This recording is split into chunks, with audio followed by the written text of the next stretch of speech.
காவல் நிலைய விசாரணை மரணங்கள் என்பது இந்த நாட்டில் நடக்காத மாநிலங்கள் அல்ல, நடக்காத நாட்கள் அல்ல. விசாரணை என்று அழைத்து செல்லப்பட்டு இரவு முழுவதும் விசாரிக்கப்பட்டார்கள் என்றெல்லாம் சொல்லி மறுநாள் காத்தால் அவங்க மருத்துவமனையில் அனுமதிக்கப்படுவார்கள். அங்கு பார்த்தால் உடல்நலக்குறைவால் இறந்து விட்டார்கள்.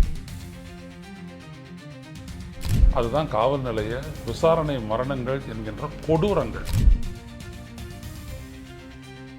எந்த நாடும் இந்தியாவை விஞ்சிட முடியாது. அப்படிப்பட்ட ஒரு நாடாக இந்தியா இருக்கிறது.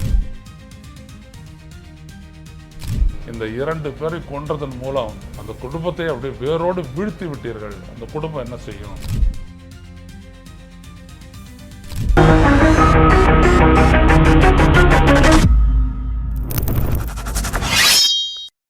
வணக்கம் தோழர்களே. ரோசா செய்திகளின் வாயிலாக என்று மீண்டும் உங்களை சந்திப்பதில் பெருமகிழ்ச்சி அடைகின்றேன். இந்திய காவல் நீதித்துறை வரலாற்றில் நேற்று ஒரு வரலாற்று சிறப்புமிக்க முக்கியத்துவம் வாய்ந்த ஒரு நாளாகும். ஏனென்றால் காவல் நிலைய விசாரணை மரணங்கள் என்பது இந்த நாட்டில் நடக்காத மாநிலங்கள் அல்ல, நடக்காத நாட்கள் அல்ல. ஏழை எளிய மக்கள், பட்டியல் இனத்தவர்கள், பழங்குடிகள், சாதாரண வியாபாரிகள் என்று பலரும் விசாரணை என்று அழைத்து செல்லப்பட்டு இரவு முழுவதும் விசாரிக்கப்பட்டார்கள் என்றெல்லாம் சொல்லி மறுநாள் காத்தால் அவங்க மருத்துவமனையில் அனுமதிக்கப்படுவார்கள். அங்கு பார்த்தால் அவர் இறந்து விட்டார், உடல்நலக்குறைவால் இறந்து விட்டார் என்று சொல்லி அதுதான் காவல் நிலைய விசாரணை மரணங்கள் என்கின்ற கொடூரங்கள். தலைவிரித்தாடக்கூடிய எந்த நாடும் இந்தியாவை விஞ்சிட முடியாது. அப்படிப்பட்ட ஒரு நாடாக இந்தியா இருக்கிறது. அப்படிப்பட்ட ஒரு மரணம்தான் சாத்தான்குளத்தில் 2020ஆம் ஆண்டு கொரோனா முழு அடைப்பு அந்த காலகட்டத்தில் நிகழ்ந்தது. அங்கே ஒரு செல்போன் கடை வைத்திருந்த 2 பேர், பி ஜெயராஜ் 58 வயதானவர்கள் அன்றைய தினம், அவருடைய மகன் ஜே பெனிக்ஸ், அவருக்கு வயது 31. இவர்கள் இருவரும் ஏன் கடையை திறந்து வச்சிருந்த என்று கேட்டு காவலர்களாலும் ஒரு காவல் உதவி ஆய்வாளராலும் கொண்டு செல்லப்பட்டு காவல் நிலையத்தில் வைத்து தலைகீழாக கட்டி தொங்க வைக்கப்பட்டு அடி அடி என்று அடித்து, அதற்கு பிறகு அவருடைய ஆசன வாயில் கம்பி குழாய்களை திணித்து அவர்கள் வலியால் கத்திய கத்து வெளியிலெல்லாம் கேட்டு மக்கள் அலறக்கூடிய அளவில் பயங்கரமாக சித்திரவதை செய்யப்பட்டு பிறகு இறக்கப்பட்டு அவர்கள் இருவரையும் இறக்கி மருத்துவமனையில் கொண்டு போய் சேர்த்து அவர்கள் ஓரிரு நாளில் கண்ணை மூடினார்கள். அதற்கு முன்னால் அவர்கள் மரண வாக்குமூலம் கொடுத்து விட்டார்கள். இதை பார்த்த ஒரு பெண் காவலர் அவர் இதில் நடந்ததை பற்றிய உண்மையை அந்த நீதிபதிக்கு தெரிவித்தார். அந்த நீதிபதிக்கு இவர்கள் முழுமையாக ஒத்துழைப்பு தரவில்லை, காவலர்களும் காவல் அதிகாரிகளும் ஒத்துழைப்பு தரவில்லை என்பதனால் அவர் விசாரணையிலிருந்து விலகி கொண்ட விடயமும் நடந்தது. அப்படிப்பட்ட ஒரு மோசமான அந்த வழக்கில் எல்லோருமே, அந்த காவல் நிலையத்தில் இருந்த எல்லாருமே, இன்ஸ்பெக்டர், சப் இன்ஸ்பெக்டர், காவலர்கள் எல்லாருமே ஒரு சேர ஈடுபட்டாங்க. அதுதான் ஏதோ 1-2 பேர் ஈடுபட்டாங்க அப்படின்னு இல்லை, எல்லாருமே ஈடுபட்டாங்க. அப்படியே அதை வேற ஒரு மதவாத நோக்கம் வேறு. இவங்க 2 பேரும் கிறிஸ்டியன்ஸு. அடித்த ஆள் ஒரு மதவெறி ஐடியாலஜிக்கு உட்பட்டவர். எல்லாம் நீதிமன்ற தீர்ப்பில் வருது தான். அப்படிப்பட்டவர் அந்த வழக்கில் நேற்று அங்கே அந்த நீதிபதி முத்துக்குமார் அவர்கள் அளித்த தீர்ப்பில் சம்பந்தப்பட்ட காவலர்கள் மொத்தம் 10 பேர் மேலே வழக்கு, ஒருத்தர் செத்துட்டாரு போச்சு, மற்ற 9 பேருக்கும் இரட்டை மரண தண்டனை விதித்து தீர்ப்பளித்திருக்கிறார். இரட்டை மரண தண்டனை அது எப்படி நிறைவேற்றுவது? ஒரு முறை போட்டு தூக்கில் செத்துட்டான்னு தெரிஞ்சிட்டோன்னே மறுபடியும் தூக்கி மாட்டி இன்னொரு முறை தொங்க விட்டுறதா? புரியல. ஆனால் அந்த கொடூரத்தை அவர் சித்தரிக்கிறார். அதற்காக அந்த நீதிபதி அவர்களுடைய தீர்ப்பு மிக மிக கவனிக்கத்தக்கது.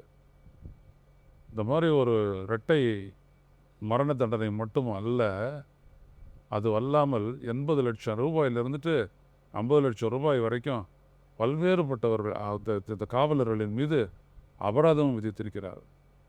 இது மட்டுமல்லாமல் பல தீர்ப்புகளை விதித்திருக்கிறார். அதாவது பார்த்தீங்கன்னா, the judge awarded death sentence to the then Sathankulam inspector S Sridhar, sub inspector P Raghu Ganesh, இவர் தான் அந்த அடிக்கிறதுல முக்கியமானவர், and K Balakrishnan, head constables S Murugan and A Samidurai, and constables Muthuraj, Selladurai, Thomas Francis and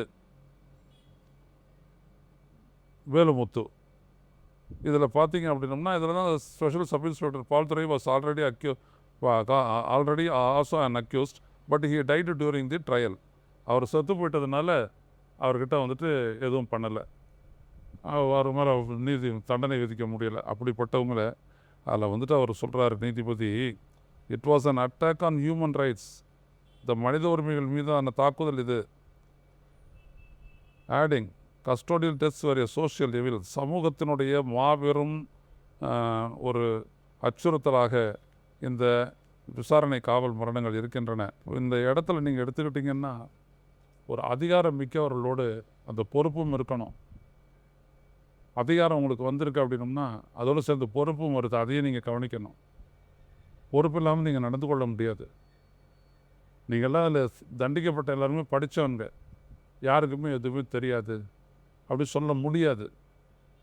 அப்படியாப்பட்டவங்க நீங்கள், இப்படியாப்பட்டவங்க நீங்கள்லாம் சேர்ந்து இவ்வளோ பெரிய குற்றச்செயலை நீங்கள் செஞ்சுருக்கீங்க, மன்னிக்க முடியாதது என்று சொல்லிவிட்டு அவர் சொல்கிறாரு, it is an act of police personnel was unacceptable.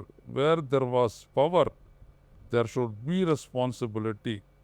Jayaraj and Benix were unarmed and were tortured at regular intervals all through the night at the police station என்று சொல்லி, இந்த 2 பேரை கொன்றதன் மூலம் ஒரு குடும்பத்தினுடைய அப்படியே 2 பேரை, அந்த குடும்பத்தை அப்படியே வேரோடு வீழ்த்தி விட்டீர்கள். அந்த குடும்பம் என்ன செய்யும் அப்படின்னு சொல்லிட்டு 1.3 கோடி என்னவோ அரசாங்கம் வந்துட்டு அந்த குடும்பத்திற்கு இழப்பீடு தர வேணும் அப்படின்னு சொல்லி கொடுத்துருக்கிறாரு.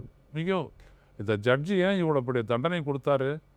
நாட்டு விம்சிக்கல், அவர் இஷ்டத்துக்கு அவர் ஒன்றும் கொடுத்துடல. மத்திய ஒன்றிய மாநில அரசுகளை கேட்டு தண்டனை தொடர்பான உங்களுடைய பரிந்துரை என்ன? இவங்க 9 பேர் குற்றவாளிகள்னு ஏற்கனவே ஒரு டிக்ளேர் பண்ணி ஜட்ஜ்மெண்ட்டை கொடுத்துட்டாரு. அதுக்கப்புறமும் கேட்டிருக்காரு. மாநில காவல்துறையும் ஒன்றிய அரசையும் கேட்டிருக்காரு. மாநில அரசு இல்லை, மாநில அரசை, காவல்துறை இல்லை, மாநில அரசுன்னு அவங்க சொல்லியிருக்காங்க. உச்சபட்ச தண்டனை அளிப்பதற்கு உகந்த ஒரு வழக்கு என்று அவர்கள் சொன்னதனுடைய அடிப்படையில் இந்த உச்சபட்ச தண்டனையான மரண தண்டனை அவர்களுக்கு வழங்கப்பட்டிருக்கிறது. இதுதான் ரொம்ப ரொம்ப முக்கியம். இவ்வளவு தெளிவான ஒரு தீர்ப்பு அவர் சொல்கிறாரு. ஏன் இதற்கு மேலாவது இந்த காவல் விசாரணை மரணங்கள் நடக்கக்கூடாது. Custodial death should not occur again. Very valid reason, மிக உன்னத நோக்கம். காவல்துறை என்றது மக்களினுடைய பாதுகாப்பு அப்படின்றத போயிட்டு அது ஒரு டெரரிஸ்ட் கேம்பாக இருக்கிறத வந்துட்டு யாரும் அனுமதிக்க முடியாது, ஒருபோதும் அனுமதிக்க. டெரர் கேம்புக்கு போனால் கூட உயிரோட திரும்பலாம். ஆனால் காவலில் இருக்கக்கூடிய இந்த மாதிரி ஓநாய்கள் இப்படிப்பட்டவர்னா காவல்துறையை வந்துட்டு பெரிதும் மதிப்பு வந்தா. என்னுடைய வாழ்க்கையில் நான் நிறைய பார்த்துருக்கிறேன் காவல்துறையினுடைய காவலர்கள், காவல்துறையினுடைய சாதனைகள். உதாரணத்துக்கு காஞ்சிபுரம் வரதராஜ பெருமாள் கோயில் மேலாளர் சங்கரராமன் கொலை வழக்கு, இதெல்லாம் நான் ரொம்ப ஆழமாக பார்த்துருக்கேன். ஆனால் அதே நேரத்தில் இன்னொன்று நீங்கள் பாருங்கள், அந்த அஜித்குமார் அந்த கோவிலினுடைய காவலர், அவர் என்ன ஆனார்? அவருக்கு என்ன ஆச்சு? கேஸை மூடிட்டாங்க, அவ்வளோதான். யாரும் தண்டிக்கப்படலை. தண்டிக்கப்பட்டிருக்காங்க, ஆனால் அவர் மீதான குற்றச்சாட்டை கரை நீக்கப்படலை. நகை காணா போச்சா, இருந்துச்சா இல்லையா, திருநங்களா இல்லையா, அதை பற்றி எதுவும் தரலன்னு சிபி அப்படியே மூடிட்டாங்க. இதெல்லாம் வந்துட்டு அதை நான் ஏற்கனவே நான் பதிவு பண்ணியிருக்கேன், மீண்டும் பேசுகிறதுல அர்த்தம் இல்லை. இந்த நாடு முழுவதும் நடக்கக்கூடிய, அதனால் இந்த வழக்கு ஏன் இதை பேசுகிறேன், குறிப்பாக ஒரே ஒரு காரணத்துக்காகத்தான். இது மேலே விசாரணைக்கு வரும், மேல்முறையீடு ஆட்டோமேட்டிக்காக வந்துடும், உயர்நீதிமன்றத்துக்கு வரும், அப்புறம் உச்ச நீதிமன்றத்துக்கும் போகலாம். ஆனால் இந்த 2 மேல் நீதிமன்றங்களும் இந்த தண்டனையை மட்டும் குறைத்து விடக்கூடாது. எஸ் சார், அப்படி மரண தண்டனை கொடுத்தாதான் நான் மரண தண்டனைக்கு எதிரானவன் தான்.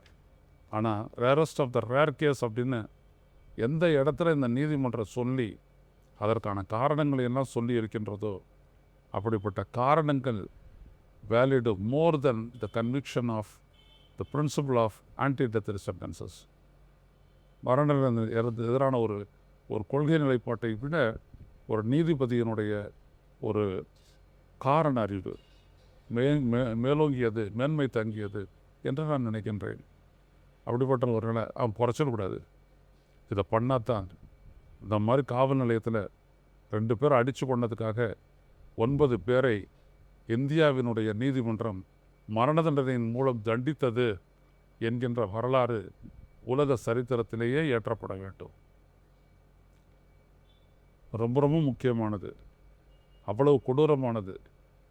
இந்த வழக்கை பற்றி, அந்த மரணத்தை பற்றி, நடந்த சித்திரவதைகளை பற்றி, நடந்த விசாரணையின் போது ஏற்பட்ட அந்த எப்படியெல்லாம் நடந்துக்கிட்டாங்க, எப்படிப்பட்ட ப்ரெஷர் அந்த பெண் காவலர் மீது அளிக்கப்பட்டது என்பதையெல்லாம் நோக்கிய ஒருத்தனுக்கு அப்போ ஏற்பட்ட ஒருத்த மன உளைச்சல் அதெல்லாம் பார்த்தீங்க அப்படின்னா, இப்படியெல்லாம் நடக்கக்கூடாதுன்னு நம்ம நினைக்கிறோம் அப்படின்னா, அப்போது இவர்களுக்கு ஆன தண்டனை நிறைவேற்றம் நடந்தே தீர வேண்டும்.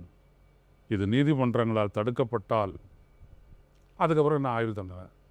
ஆயுள் தண்டனை ஒன்று அண்ணா பிறந்த நாள், காமராஜர் பிறந்த நாள், இவர் மகாத்மா காந்தி பிறந்த நாள், நேரு பிறந்த நாள், பட்டேல் பிறந்த நாள், அப்புறம் இன்னொன்று இவங்க பாஜக வேறு இருக்கிறாங்க இல்லையா, அவங்க வந்துட்டு அவங்களாம் வந்து கொஞ்சம் சேர்த்து எல்லாம் சேர்த்து ஒரு 3 வருஷத்தில் வந்துட்டு விடுவிச்சுருவாங்க. விடுவிச்சுட்டு வெளில வந்துட்டோடனே அப்புறம் வந்துட்டு அப்படின்னு பஜாரில் மியூசியம் இருப்பாங்க. இந்த மாதிரி ஒரு அசிங்கம் நகர்ந்துச்சுன்னு வச்சுங்க, அதுக்கப்புறம் அதற்கும் நீதிமன்றமே பொறுப்பாகும்.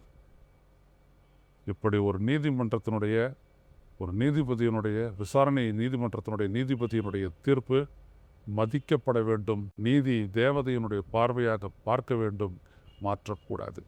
அதுவே முக்கியம், அதுவே சமூக நலன். அவர் சொன்னாங்க சோஷியல் லெவல். இந்த எவில் மீண்டும் அரங்கேறக்கூடாதுன்னா இது அரங்கேறியாக வேண்டும். அதுதான் ரொம்ப முக்கியம். மீண்டும் சந்திப்போம் தொடரில். நன்றி, வணக்கம். ஊடகம் கார்ப்பரேட் அரசியல்வாதிகளின் கைப்பாவையாக அடிமைகளாக இருந்தது போதும், இனி சாட்டை எடுத்து சுழற்றும் நேரம் வந்துவிட்டது. ஊடகம் பொதுமக்களாகிய உங்களுக்காக, உங்களாலேயே இயக்கப்பட வேண்டும். ஊடக சுதந்திரத்திற்காக உங்களின் பங்களிப்பை இன்றே அளித்திடுங்கள்.